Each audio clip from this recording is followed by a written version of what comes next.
Une vidéo. Bonjour à tous, est-ce que vous m'entendez? Bonjour. Bonjour. Bonjour. Alors, je vais vous demander s'il vous plaît de couper vos micros pour cette session. En fait, il y a un chat sur le webinar et vous pourrez poser en fait toutes vos questions et toutes vos recommandations, etc. sur cette partie chat. Je ne sais pas si vous la voyez, elle est en bas. Il y a une question, donc la partie questions notamment. Voilà, vous pouvez poser des questions que je pourrai lire au fur et à mesure du webinar et donc on pourra répondre à toutes vos demandes. Donc je regarde, je vois qu'il y a pas mal de gens qui sont connectés, donc on va pouvoir commencer. Est-ce que vous voyez bien mon écran? Est-ce que vous pouvez faire le test, s'il vous plaît? L'un d'entre vous peut-il me dire s'il m'entend bien et s'il voit bien mon écran pour qu'on puisse commencer? Très bien, merci Laurent pour votre réponse. Donc on va pouvoir commencer. Donc merci à tous de vous être connectés donc à notre webinaire donc dédié au workflow. Donc, je suis Julie, Inside Sales chez Codilog, et donc je suis donc accompagnée de Stéphane Bayeul, qui est notre expert workflow. Bonjour Stéphane. Bonjour. Donc, dans un premier temps, je vais rapidement vous faire une présentation de Codilog et de nos offres, puisque certains d'entre vous ne nous connaissent pas. Puis, donc, on fera donc les 3 démonstrations évoquées lors de nos différentes communications. Donc, dans un premier temps, le catalogue punch-out, ensuite la validation offline et pour terminer, donc l'alerte réception. Donc, Codilog en quelques mots. Donc, en fait, Codilog, c'est un acteur spécialisé ou un pure player, donc SAP, donc depuis déjà 20 ans. Nous sommes partenaires de l'éditeur et bénéficions donc de plusieurs certifications, donc VAR ou DVA et la certification PCOE. Nous sommes aujourd'hui donc plus de 300 salariés, 100% SAP, et nous faisons par ailleurs travailler donc plusieurs dizaines de consultants externes qui sont soit des freelances, soit des partenaires donc de plus petite taille, toujours spécialisés sur des niches SAP. Donc tout cela nous permet en fait de générer un chiffre annuel de 44 millions d'euros. Donc ça, c'était pour l'année 2017. Donc nous intervenons sur différentes solutions, ERP comme le CRM, PIPO, HR, SRM, BI, donc les workflows, ainsi que certains verticaux comme IS Media, IS Utilities, et donc la solution All-in-One qui est dédiée aux PME ou aux filiales donc, de grands groupes. Nous avons 4 centres de services TMA, TME.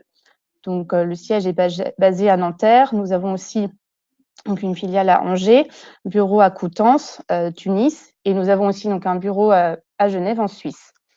Donc depuis quelques années, en fait, l'innovation est plus importante, donc avec l'avenant simultané de plusieurs tendances de fond, donc comme le cloud, l'IoT, le big data. Donc, nous avons ainsi fondé une équipe dédiée à l'innovation, donc d'une dizaine de consultants. Donc, ces derniers en fait sont semi-dédiés à cette activité et donc ils réalisent des expérimentations sur les nouvelles techno SAP, donc ou autres dans le but de créer donc des prototypes exploitables donc à plus grande échelle. Donc, les principaux sujets sur lesquels travaille notre équipe sont donc Fiori, UI5, HCP, IoT, les workflows et bien sûr S4HANA. Donc, nous avons 4 grands domaines d'activité. Le premier étant l'intégration. Donc, c'est notre métier d'intégrateur de solutions SAP. Donc, comme on l'a évoqué, ERP, CRM, BI, solutions verticales comme All-in-One. Ensuite, on a l'infogérance. Donc, c'est tout ce dont vous avez besoin pour assurer le run à la fois applicatif et technique de vos solutions. Le troisième domaine d'activité, c'est la transformation. Donc, ce sont tous les projets de nature complexe comme la migration, la reprise de données ou la fusion-scission. Et enfin, depuis peu, donc, nous avons une partie consulting, donc, suite à la demande de nos clients, donc, pour les accompagner sur leurs réflexions et leurs choix stratégiques. Donc, je vais maintenant laisser la parole à Stéphane, qui va nous présenter donc, ces 3 offres de démonstration workflow. Le chanteur présentateur, Stéphane, c'est à toi. Bonjour. Alors, je vais commencer à vous présenter en fait la solution catalogue. C'est une solution qui est vraiment basée sur des briques du standard. Donc, on ne casse pas votre SAP et auquel on a ajouté en fait 3 grosses briques. Et dans ces trois grosses briques, il y a notamment l'accès. Non. Vous entendez Stéphane? Excusez-nous. Non, c'est toi. Qu'est-ce qu'il y a? Parce que j'ai l'écho comme il y a. Ah d'accord, excusez-moi. Ouais, il faut juste que je coupe mon seau pour que Stéphane vous entende. Voilà, c'est bon, là, Voilà, ça va mieux. Alors, en fait, nous avons ici le petit bouton je remonte du catalogue. Et en fait, SAP par défaut, et même ne permet pas de filtrer cette liste de catalogue. Donc, si vous avez une filiale en Allemagne, par exemple, eh bien, vous verriez aussi les catalogues allemands, alors que vous êtes en France, et vice-versa. Donc, nous, on s'est basé, on a fait l'effort de développement pour pouvoir limiter, grâce à un objet d'autorisation, la liste des catalogues. Ce qui permet, par exemple, si vous avez un département IT, qu'ils puissent, eux, accéder au catalogue informatique alors que les autres n'y auront pas accès. Donc ici, je vais faire un exemple avec Office Depot. Évidemment, quand on se log, là, on est sur le site Office Depot, donc le look dépend vraiment, le look et les fonctionnalités dépendent vraiment du fournisseur. Alors, hop, on va aller acheter bloc et cahier.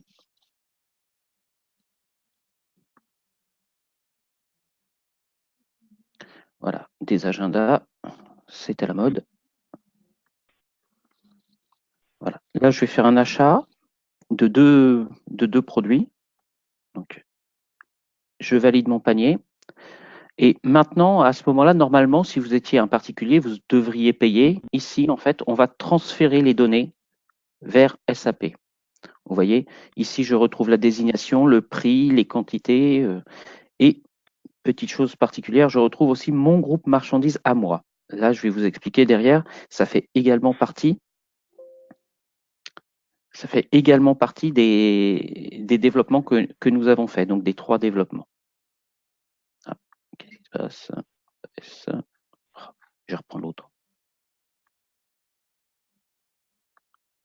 Donc évidemment, il faut que je rentre quand même un centre de coût.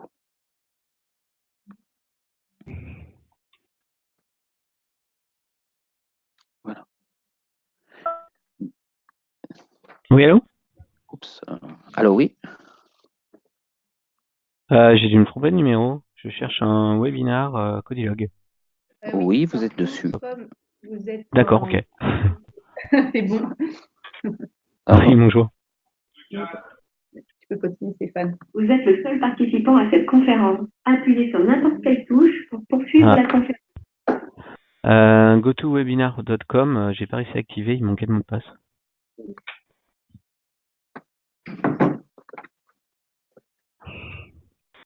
Allô? Oui. Ça fonctionne.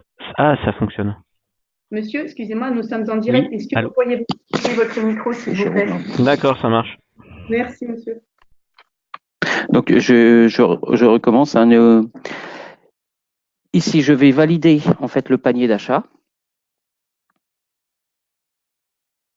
Les données sont transférées. Hop. Je saisis mon centre de coût et je peux le sauvegarder. Voilà, là j'ai fait une commande d'achat, la 262. Alors, pour la rappeler,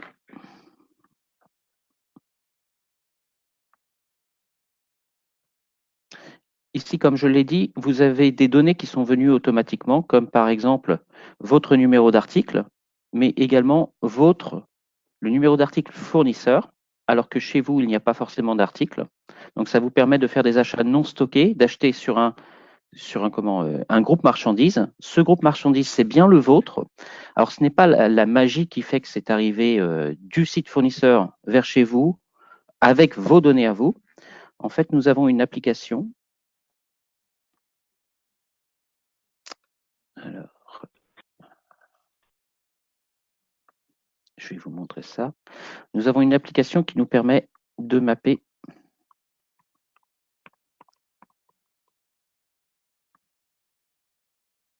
les données qui proviennent du catalogue vers vos données de commande. Et évidemment, c'est l'effet des mots.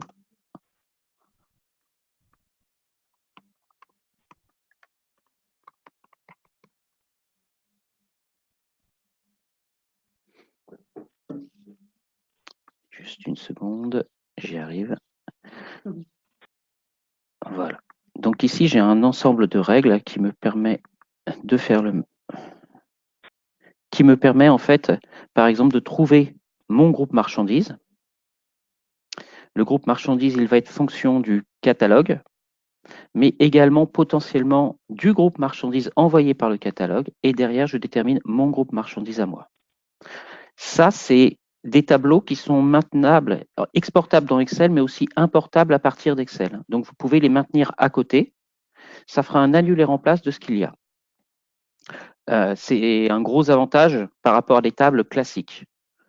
On peut aussi voir ici le mapping pour trouver le numéro du fournisseur, donc en fonction du code du catalogue, mais également du système dans lequel vous êtes.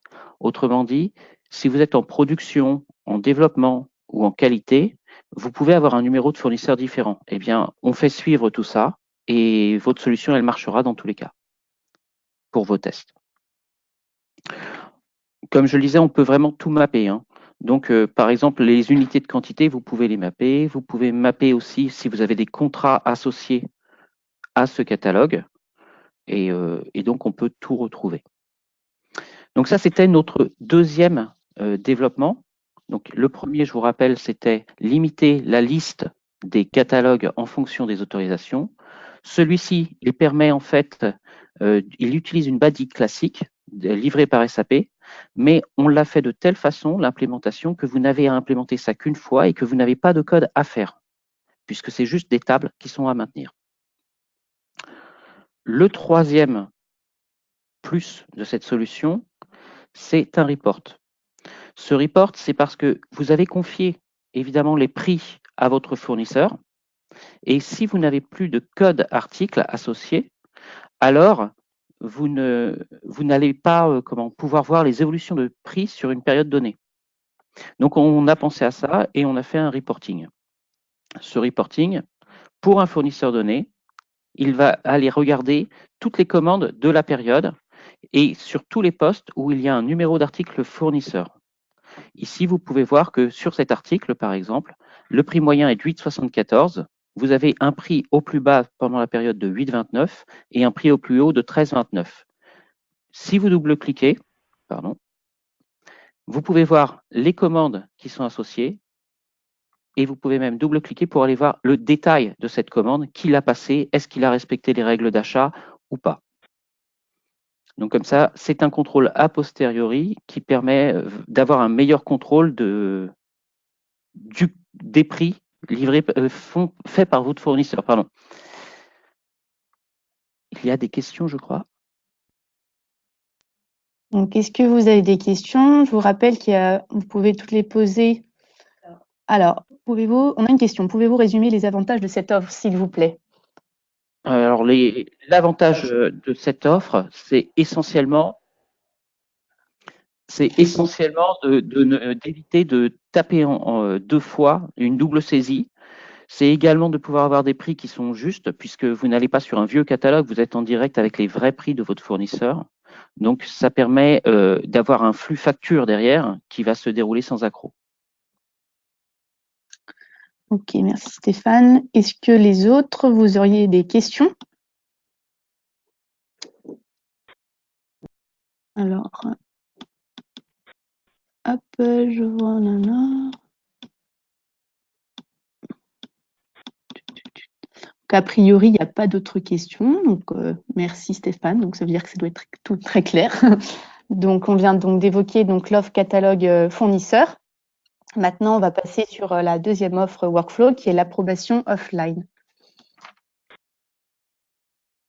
Alors, l'approbation offline, c'est une solution qui est surtout technique, qui se branche sur des workflows et qui permet en fait de pouvoir valider sans se connecter.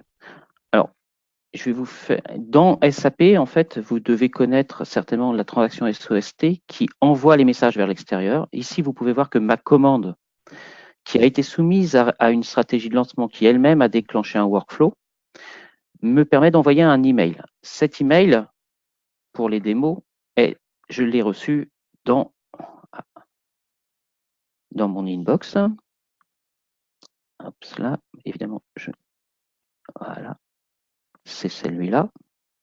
Et vous pouvez voir qu'il y a deux boutons, approuver ou refuser. Je pourrais avoir approuvé, refusé parce que mauvais vendeur, mauvais prix, projet abandonné ou d'autres raisons, ce qui me permettrait d'avoir un code derrière que je pourrais exploiter d'un point de vue statistique pour savoir quelles sont les raisons de rejet. Il y a un commentaire.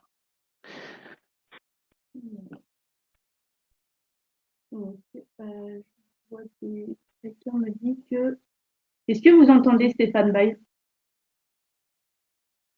Excusez-moi, est-ce que vous entendez Stéphane Bayeul parler? Je vois quelqu'un m'a indiqué qu'il n'avait plus de son. Oui, on entend bien.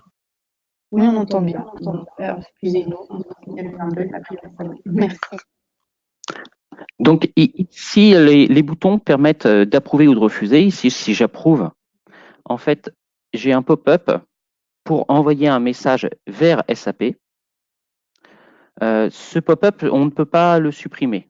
C'est une obligation parce que les scripts ne sont pas autorisés dans les mails et donc on l'envoie et c'est obligatoirement un pop-up et vous confirmez juste l'envoi. J'envoie.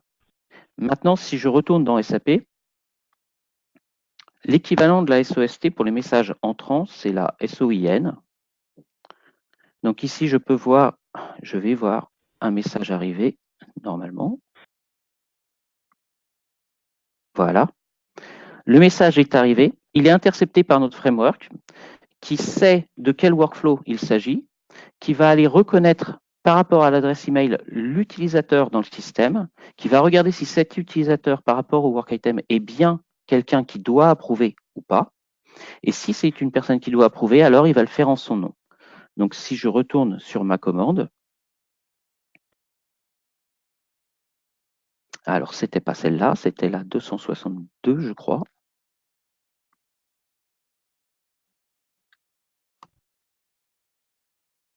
Voilà. Vous pouvez voir qu'elle a été validée. Et si je vais voir dans le workflow log, je vais voir que c'est bien le manager qui a validé. Donc ce n'est pas le user batch qui valide, c'est bien le manager qui était prévu. Est-ce qu'il y a des questions par rapport à cette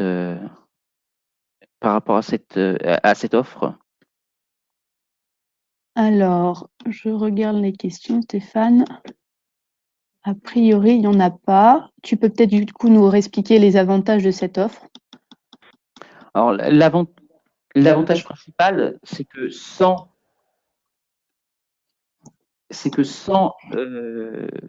alors, il y a une question. J'ai vu une question apparaître, par contre, je ne les vois pas bien.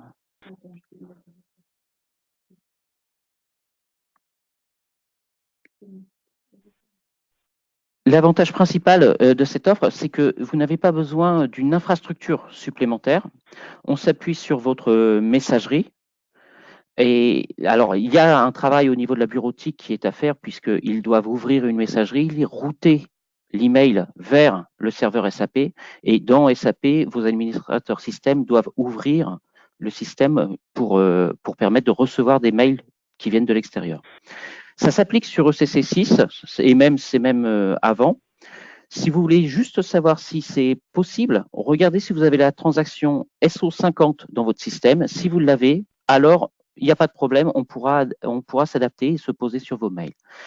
Donc l'avantage principal, c'est de pouvoir approuver à partir d'un email sans être connecté à SAP et que donc à partir du train ou d'une réunion, vos managers vont pouvoir valider, vos flux vont se dérouler plus rapidement et vous allez gagner du temps.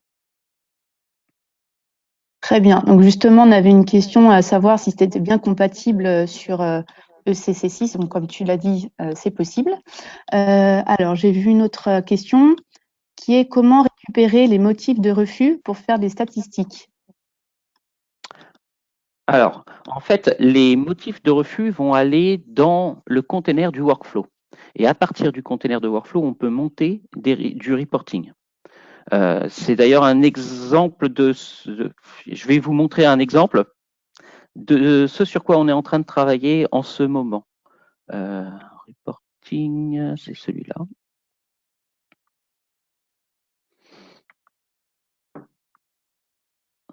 Voilà. Ici, vous voyez, c'est un workflow sur commande d'achat et on fait les analyses. Par exemple, ici, je vois, c'est l'organisation d'achat 10-10, le groupe acheteur, la division, le nombre de workflows pendant cette période, et puis le temps que ça a pris. Évidemment, ici, c'est un système de test, donc ça va très vite. Je peux voir qu'il y en a qui ont été autorisés, 3, refusés 0 et 7 annulés. Alors les annulés, c'est du technique.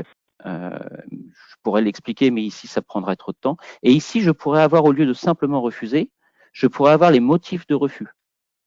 Donc, on va lire en fait le container et puis on le met dans des tables statistiques.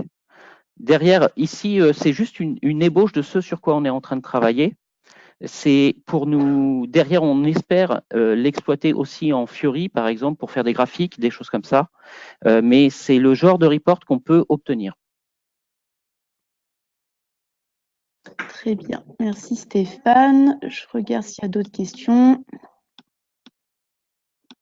Alors, on nous demande si ce report est un spec supplémentaire. Alors oui, c'est forcément du SPE puisqu'il faut aller lire un container qui va être en fait en fonction de votre workflow.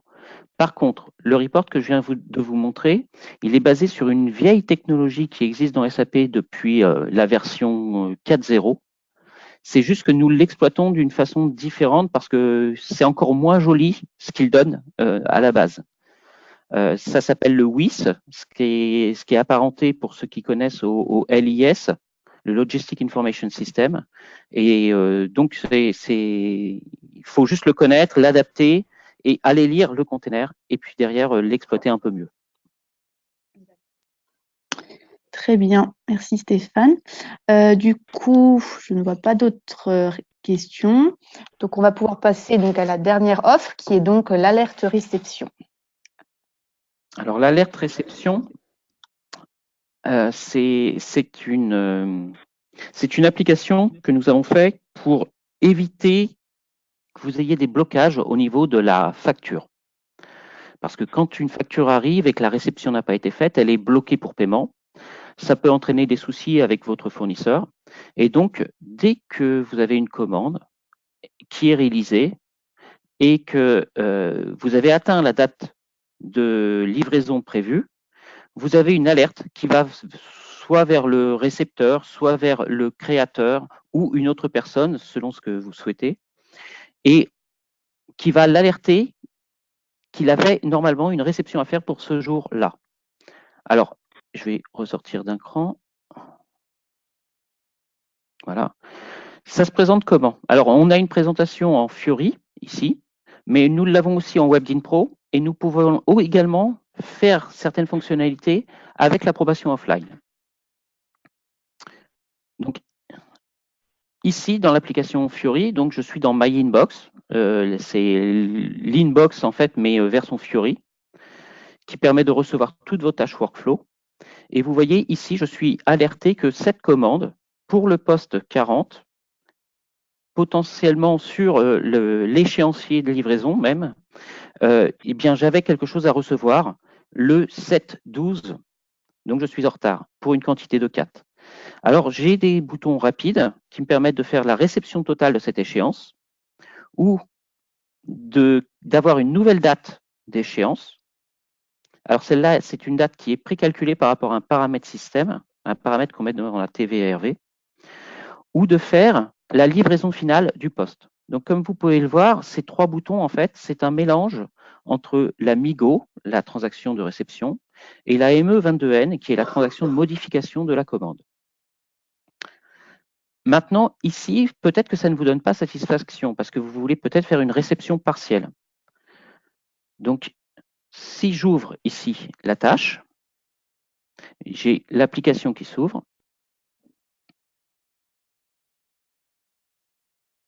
Voilà. Et qui va me permettre de faire une réception partielle. Donc ici, je peux changer. Je peux potentiellement faire ma réception partielle et la marquer comme livraison finale. Je peux aussi replanifier, donc changer ma date de livraison, mais ce coup-ci, non pas une date prédéterminée, mais une date libre. Donc par exemple au 18, ou je peux marquer pour livraison finale. Donc la replanification, par exemple, je le fais la sauvegarde. Voilà, mise à jour effectuée avec succès. Je ferme et je retourne. L'un des avantages avec la boîte Fury, c'est par exemple, en fait, quand vous allez recevoir ça, vous recevez une alerte pour chaque échéancier de livraison. Donc, si vous avez une commande avec 20 postes, vous allez en recevoir 20. Si vous voulez tout recevoir d'un coup, eh bien, vous pouvez ici sélectionner ce que vous souhaitez et faire la réception totale. Par contre, évidemment, si pour l'un des postes, vous souhaitez faire une réception partielle, eh bien, vous allez juste faire la réception totale de tous ces postes. Et pour celles dont vous souhaitez faire une réception partielle, eh bien, vous allez dans le détail.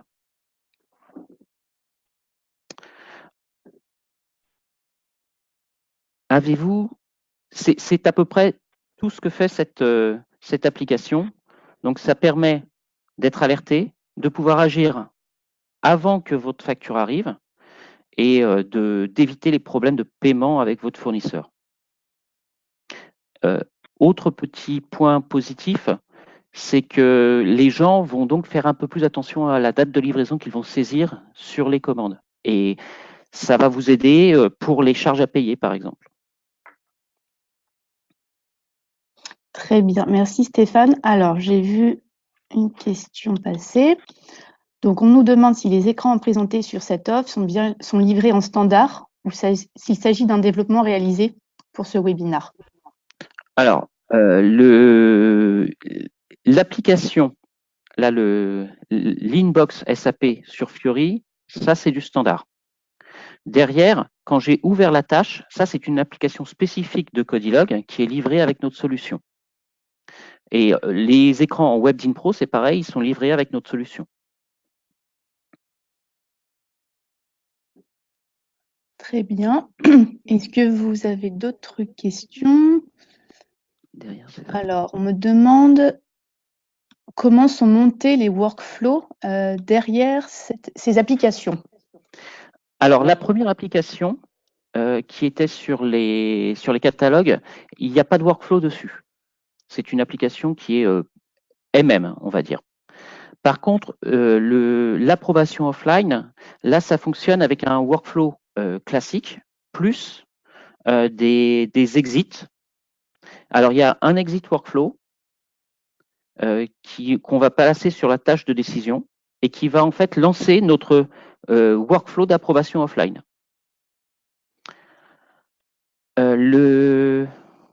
Derrière, ici, sur l'alerte réception, c'est des 3 workflows qui s'enchaînent. Le premier, il se base sur votre commande d'achat.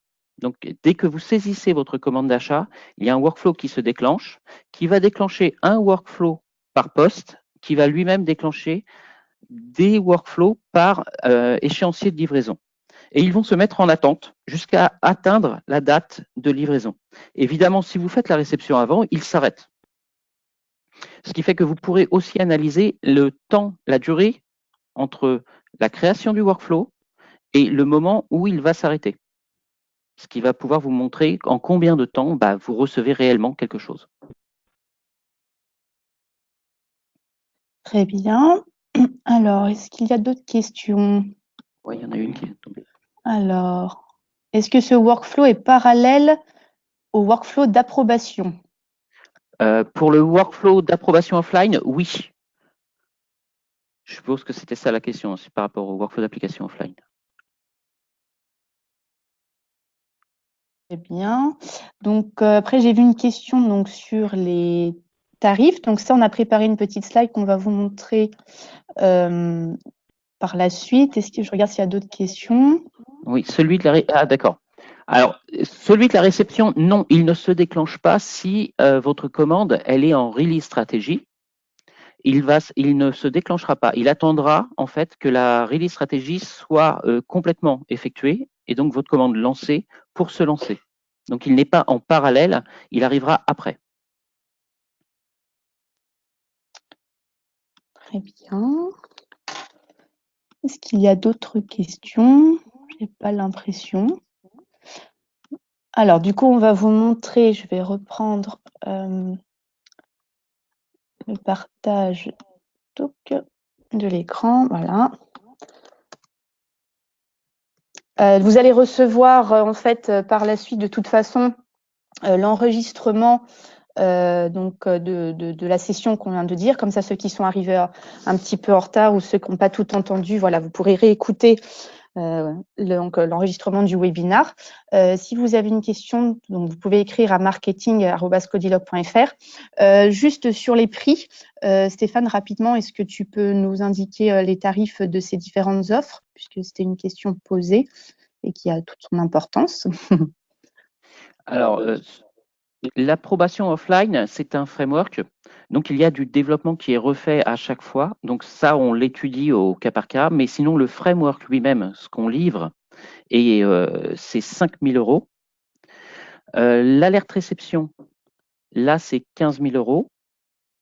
Et il y avait quoi l'autre? C'était le catalogue, c'est également 15 000 €.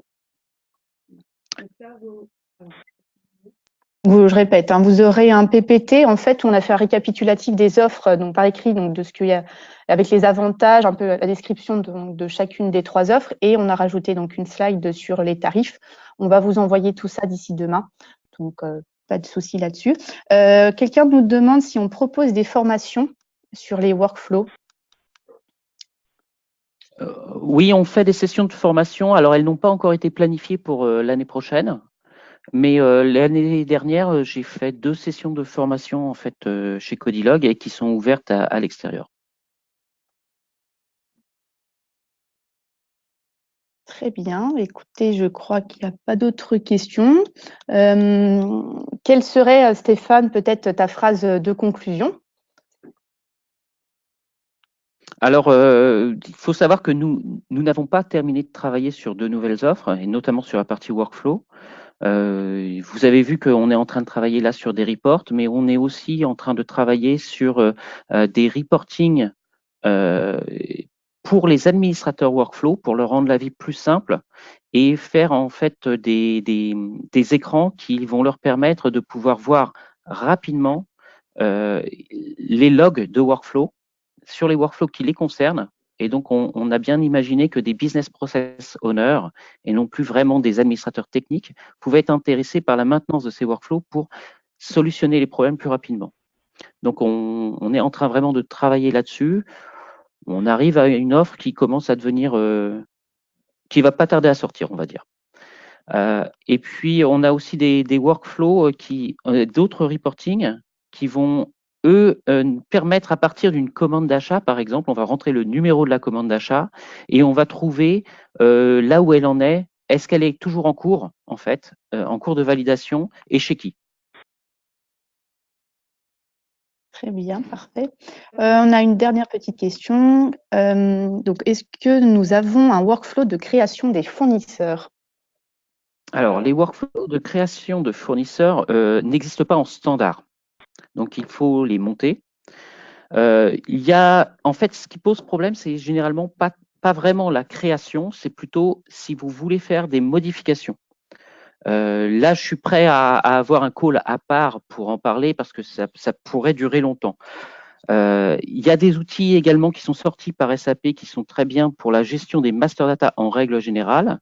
Le dernier outil en date, c'est le SAP MDG, qui est un outil qui est plutôt sympathique et qui permet en fait de ne pas avoir non plus à redupliquer votre customizing. Très bien. Peut-être une petite dernière et après on va s'arrêter ici. Alors, On nous demande si on a des workflows de validation des marges sur les commandes de vente. Est-ce que ça te parle? Alors, sur les commandes de vente, aujourd'hui, il n'y a pas de workflow en standard. SAP est en train de les développer, mais uniquement pour S4HANA. Je ne pense pas qu'il y en ait sur les marges. Mais par contre, bon, si vous avez déjà quelque chose qui permet de calculer les marges, on peut brancher un workflow sur là-dessus. Alors, il faudrait voir comment, mais il y a toujours un moyen de déclencher un workflow et derrière de le lancer et d'aller vers la bonne personne. Écoutez, on a eu pas mal de questions. Merci beaucoup. Cela montre que vous avez été intéressés par le sujet. On en est ravis. On va maintenant terminer le webinaire. Merci à tous de vous être connectés. S'il y a des questions complémentaires, n'hésitez pas à nous écrire donc à marketing@codilogue.fr ou certains d'entre vous donc sont en relation avec mes collègues donc au département commercial. Donc n'hésitez pas à les appeler. Moi, je vais essayer de vous recontacter dans les prochains jours pour voir si vous avez des questions auxquelles on pourrait répondre ou si vous voulez reparler avec Stéphane en appel tête-à-tête. Voilà, merci à tous et puis très bonne journée. Au revoir. Au revoir.